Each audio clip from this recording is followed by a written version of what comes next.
Okay, welcome back. My name is Derek Laliberte. I'm an equity research analyst at ABG, covering mainly investment companies and media stocks.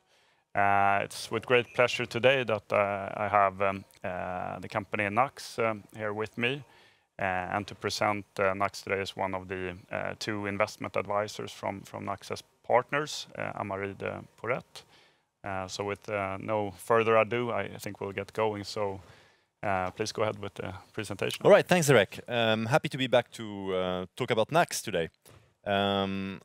So NAXS has a very simple concept. It's to provide access to private equity through a listed share. And private equity, I think, is hard not to open a newspaper or website today without having headlines about a successful acquisition or sale by a private equity fund, a new fund being raised by a manager. So those headlines are part of the daily life today. And if one wonders why they should have an allocation to private equity, I think the best example to take is Yale's University Endowment. And it's arguably one of the most successful asset manager in the world with a fantastic track record. Over 20 years to last June, they provided net returns of over 11%. And surprise, surprise, Yale has more than 30% of its allocation to private equity. So the asset class plays a huge role in those returns from the endowment. So our concept is simply to allow retail investors to access private equity through a listed shares. And you see that NAXS is listed on NASDAQ on the small cap list. It has a very straightforward Swedish investment company structure, a single class of share. And the main focus is on investment in Nordic private equity fund. And by private equity, we mean mostly buyout funds, so funds who are acquiring the majority of the companies where they invest, have control, and typically companies who are already profitable and in a growth or internationalization phase. At the end of the first quarter, NAXS had provided an exposure to 15 different funds, so 13 buyout funds, as I mentioned, and two special situation funds, 9 managers, and 8 vintages, vintage being the year the fund is launched. So we have vintage as far back as 2007 and up to 2022 and now 2023 after the quarter. There are currently 62 portfolio companies in NAXS, and to be clear, those are companies who are owned by the fund in which we invest. But since the company started, there have been 177 companies acquired, 115 of them have been sold, and the average return from those 115 exits has been 18%, which we are quite happy with. Beside the main exposure, which is private equity funds, NAXS also provide a smaller exposure to a few direct investments, and that's less than 5% of our net asset value. And it's a mix of listed investment, unlisted equity, and one bond. I would point out that the vast majority of those direct investment is related to co-investment, so investment we do together with our funds, and we can get back to this a bit later. Here you see the graph showing the evolution of the net asset value over the last 4 years, and you see a nice uptick in valuation. I think it's interesting to point out that even during a difficult year such as 2022, with a difficult macroeconomic environment, the NAV has been growing nevertheless. And over the last 12 months, our net asset value has grown by almost 16%. And we even managed to grow the net asset value by almost 0.5% during the first quarter of the year. So you see a very stable growth over a longer period. What I think is very important, especially for long-term shareholders, is the distribution policy of the company. And we have quite an attractive distribution policy. As an example of over the past 5 years, the company has distributed almost 20 crown per share through dividends and share buybacks. And as an example, for last year, 2022, we paid a dividend of 3.75 crown per share, which is almost 5% of NAV and a dividend yield over 6%. And since we listed, we have to talk about the share price. It has been a good evolution of share price during this year. So year to date, I think we're up almost 25%, which is very nice to see. And nevertheless, we trade at a discount to the net asset value. And we have done so over the last few years to various degrees. The discount was almost 20% at the end of the quarter that you see here. I think today the discount is almost half of that due to the positive share price evolution. But historically, the company has traded either at a discount and during some period with a premium as well. So we'll see where that heads in the coming quarters. The data you saw earlier is related to the first quarter that we published in April. Since then, I think it's worth mentioning that we have been quite active, and I'm going to highlight 2 transactions we've made since the end of the first quarter. And the first one is a co-investment with JAB. So JAB is one of our private equity managers.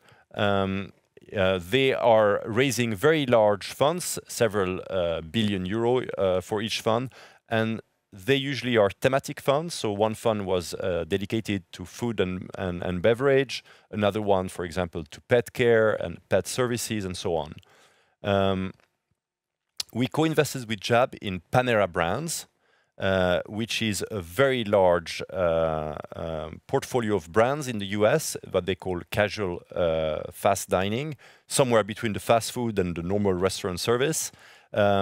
And to give you an idea, those 3 brands, so Panera Bread, which is a bakery coffee chain, Caribou, which is a coffee chain, and Einstein Bagels, which, as his name shows, is a bagel chain. They have together over 5,000 units in the US, and their sales last year was close to $5 billion. So it's a huge conglomerate. And a very successful one. They operate with double-digit margin. A completely different investment we recently announced is a commitment to a new fund launched by Celero Capital. So Celero is a small cap manager based in Stockholm. They focus on companies active in the service industries, niche, especially niche industry, services and consumer sectors. What is interesting with Celero is that it was started by Peter Möller, who previously was head of Sweden at a larger private equity manager called FSN Capital, a very successful one.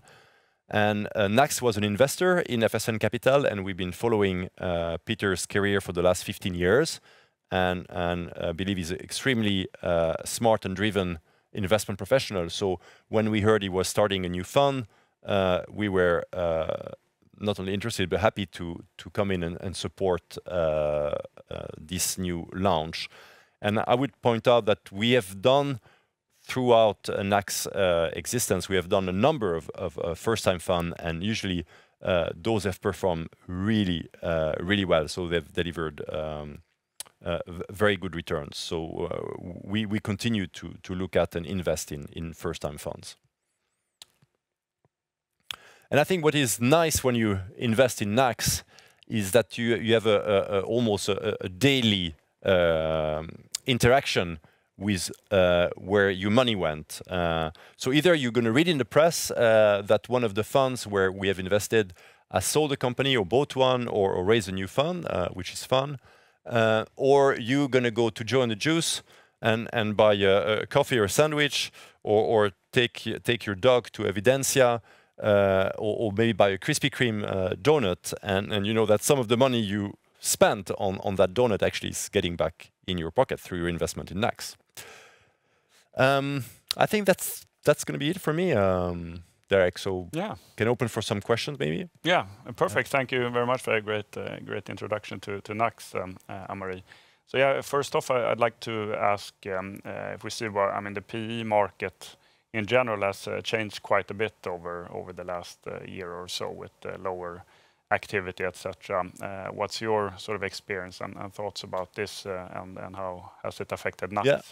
But it's a new environment, and I say some things have not really changed in the sense that we see that the performance continues to be very strong, as you saw during 2022. I mean, our net asset value during that year raised by almost, more than 20%. So we don't see any effect on performance so far, at least in most portfolio companies. However, I think that it's a well-known fact that the financing market is more restrictive. So typically, as you know, though the funds borrow money from banks to finance part of their acquisition, and it's more difficult to borrow money today. It's more expensive. And I think this has had a dampening effect on the private equity activity.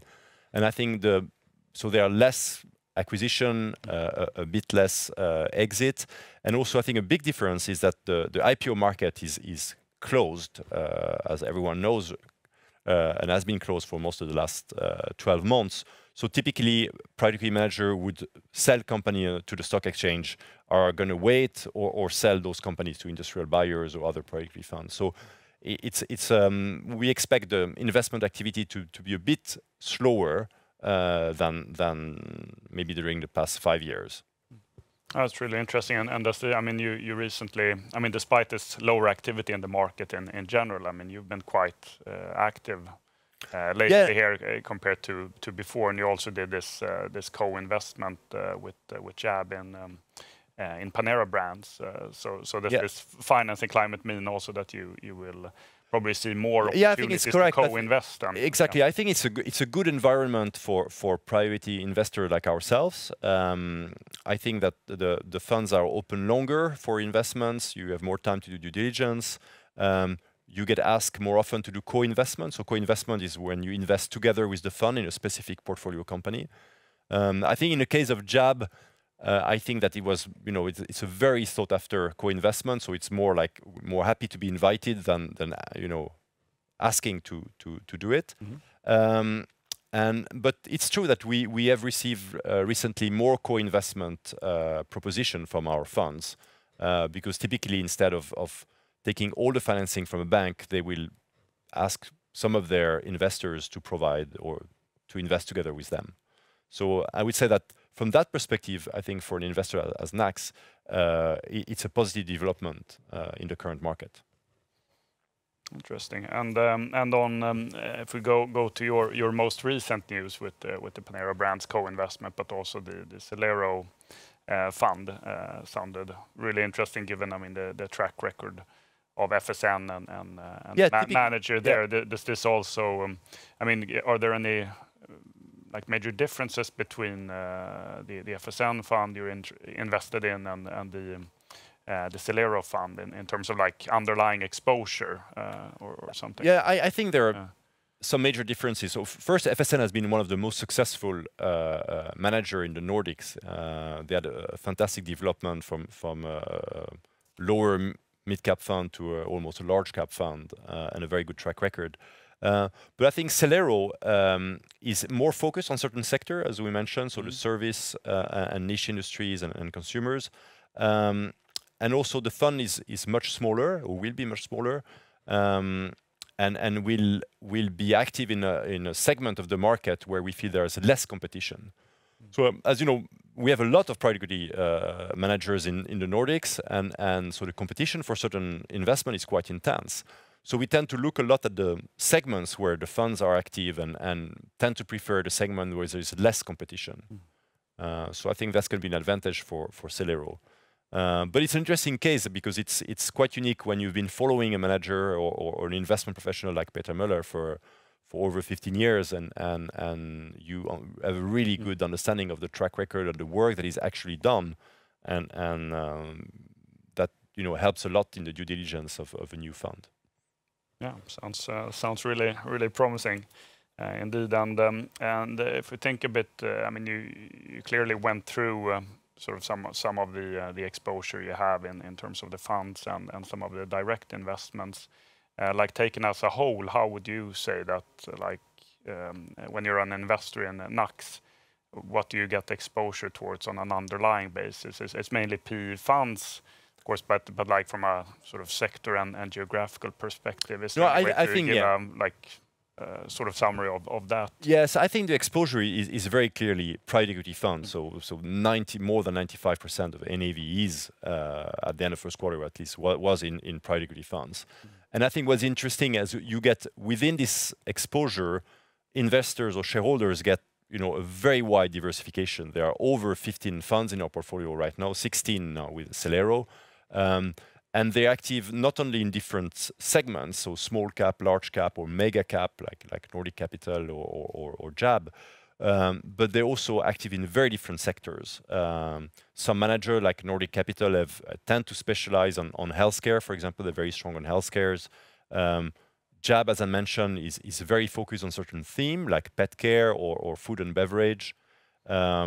And we have smaller funds like Valedo, who are more generalist funds. So it's really a very diversified exposure. And this is also what we are really aiming to achieve when we select new investments, to make sure that the portfolio remains very well diversified. Great, and this might be hard to say something conclusive about, and I know myself covering investment companies that you don't always know what's going on. But you touched upon the discount to the NAV in the stock. I mean, do you have any thoughts around the latest movements? Because if you look like it, just for also the audience to know, I mean, it was. We had this tough PE market, and for a while there, a couple of quarters ago, I think the discount was up to 20, 25, 30%. Now it's down meaningfully to about around 10%, as you say, which is below the historical average, but it's also been at a premium. It's not really a low discount if you compare to the sector peers. But do you have any sort of idea or explanation of the latest movement with this going up and now down quite sharply? Yeah. No, I think it's interesting. I think there is. I mean, as we mentioned, over the last 15 years, we've seen both relatively heavy discounts, quite a high premium, and then or trading close to NAV. And I think, from our perspective, I think we feel the company should trade at or above NAV, of course. But I think the share price, it is what it is. It's fixed by the market, and it's not so much we can comment on. But I think that probably one of the reasons why one can speculate, but the NAV or the discount to NAV has gone down, is that I think people have realized that the underlying performance is actually very strong and has been very strong for a longer period of time, even during 2022, which typically was a difficult market. So I think it also is related to investors being more aware of private equity, and that the performance of private equity typically uncorrelated to markets. So I think I see the discount becoming lower, related to investor understanding the attractivity or the attractiveness rather of private equity. Yeah, the performance indeed has been quite strong. Yeah, and at the end of the day, also is the performance. We have really delivered, I think, a good performance, and I think that the market recognizes that as well. Cool. And if we dig down into the activity, sort of bit to mention, you mentioned you've sort of increased activity further here with the Celero investment and the co-investment in Panera Brands, and before that you've invested in the JAB funds, Mimir, I think, and extended sort of or increased exposure towards Nordic Capital funds. Like from this point, how would you say that the outlook or the pipeline is looking for new investments? Yeah, I would say it's more of the same. So we're going to stick to our strategy, continue to evaluate and invest in private equity fund. I think we have in our pipeline right now quite a lot of interesting new managers. So we're spending a lot of time currently doing the due diligence of those managers. But I would say generally, I think we really want to continue to build on our successful track record and continue to deliver the same type of investment and the same type of performance over time. Yeah, right. And do you have any, when it comes to the direct investments, they're a quite small part of the total, and I suppose the whole idea is to, even though you expanded your investment mandate, it's the idea is to invest in, give supply exposure to private equity. But do you have any sort of wishes to increase direct investments as a sort of share, or is that more about being opportunistic? No, I think it's more about opportunistic. It has been so in the past, and I think really we want to stick to our current strategy, focus on priority fund investment, and that will remain, the vast majority of our exposure. I think regarding direct investment is probably going to be more related to co-investment with our funds, like we have done recently with the JAB in Panera Brands. But the strategy will remain to be providing this exposure to private equity funds, because I think that's what our shareholders are most interested in. Oh yeah. Because obviously direct exposure, but you mentioned that the IPO window is sort of closed, but just speaking of IPOs, is that something you would consider like being an anchor in an IPO, or would that like be a very special service? Well, it's something we have done in the past and quite successfully. So I think we'll definitely look at it again when the market reopens, and I think it can be especially interesting for us if it's one of the companies in our portfolio that is doing an IPO, or a company where we have some insights or understand the industry a little bit better. But as we have done it in the past, I think it's entirely possible that we will look at it again in the future when the market reopens. Yeah. Okay, and I think finally from my side on shareholder distribution, you mentioned you have a very, strong dividend track record now, and looking historically, you've also been quite active in terms of share buybacks. I know it's sort of a board decision, but what's your thinking there? Will the buybacks occur when you think the discount is too high, or like when you... Yeah, as you mentioned, it's a board decision, but I think that, of course, the board take into consideration what is most value accretive for an investor. Is it to buy back our shares, or is it to allocate the money to new investments? And I think that's the exercise the board is doing on a constant basis. But of course, I think if the discount is relatively narrow, I would expect that it's better value for money, or more value accretive for shareholders to make new investment rather than buying out shares. But the company has a mandate to buying back shares, so it can do so whenever the board feels appropriate. I agree. Yeah. Cool. I think that the time is running up, and I think great presentation and really good answer. So thanks again. Thanks a lot, Marie and NAXS, and that wraps up this presentation. Yeah. Thank you.